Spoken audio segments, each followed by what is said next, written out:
అరే నెలకు 40,000 జీతం వస్తుందంటాడు. ఎప్పుడు చూసినా దోస్తుల కాడ బదులు అడుగుతాడు. పైసలన్నీ ఏం చేస్తున్నాడు రా వాడు? గా మల్లేష్ గాడు కూడా అంతే. ఉండేది ఊర్లోనే నాయే, ఇంటి కిరాయి కూడా లేదు. గిట్లనే కలిసినప్పుడు అట్లా పోదాం రారా అంటే ఖాళీ పర్సు చూపిస్తాడు. ఇక శంకర్ గాన్ని అయితే మందలియొద్దురా నాయన. పొద్దుగాల డ్యూటీకి పోయి పొద్దుముకి మళ్ళా పార్ట్ టైం జాబ్ చేస్తాడట. ఆయన సుతా కిరాయి కడతానికే తిప్పలైతుంది అంటాడు.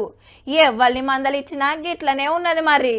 ఈ 10 ఏళ్లల్లా మీ ఆమ్దాని ఎంత పెరిగిందో గాని ఖర్చులైతే గట్టిగానే పెరిగినాయి. రాష్ట్రంలో పల్లెటూర్ల బతికేటోళ్లకు నెలకు ఒక్కరికి 4,802 రూపాయలు అవుతుంటే పట్నంలో ఉండేటోళ్లకు 8,158 రూపాయలు అవుతుందట.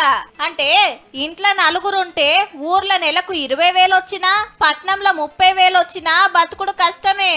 దేశంలో ఎక్కువ ఖర్చు పెరిగిన రాష్ట్రాలల్లా సిక్కిం ఫస్ట్ జాగలుంటే గోవా, అరుణాచల్ ప్రదేశ్, ఢిల్లీ తర్వాత తెలంగాణలనే ఎక్కువనట. పబ్లిక్ ఆమ్దాని ఖర్చులు చూసే నేషనల్ శాంపుల్ సర్వే సంగపోలే 1,00,000 పట్నాలు 1,00,000 పల్లెలు తిరిగి 2,61,000 కుటుంబాల దగ్గర లెక్కలు తీసుకొని చెప్పిన ముచ్చటిది. పేరుకు ధనిక రాష్ట్రం అయినందుకు ఖర్చులు కూడా గట్టిగానే ఉన్నట్టున్నాయి. కానీ పబ్లిక్ పర్సులు ఖాళీ అవుతున్నాయి అంటే ఈ 10 ఏళ్ళు ఏలినోళ్ల పంతనం సుతా ఉంటదుల్లో. కట్టిస్తామన్న డబుల్ బెడ్రూమ్ల కోసం ఎదురు చూసి 10 ఏడు కిరాయిలు పెరుగుతున్నా కట్టుకుంటూ రావాల్సిన పరిస్థితి. ఎల్కేజీకే లక్షల రూపాయల ఫీజులు గుంజుతుంటే ఇదేందని అడగలేదు, ఫీజులు కంట్రోల్ చేయలేదు. సర్కార్ బడికి పంపుదామంటే అంతటా ఇంగ్లీష్ చదువులు లేకపాయే, ఉన్న బడులే మూసేసే.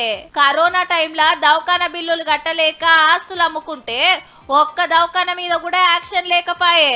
సెంటరోళ్లు తగ్గించిండ్రని అంతటా పెట్రోల్ రేట్లు దించితే పబ్లిక్ కు డబుల్ ఫైదా అయ్యింది. కానీ కారు సర్కార్ల ఏ కానా దించకపోయిరి, మీదికెళ్లి బస్ కిరాయిలు పెంచిరి.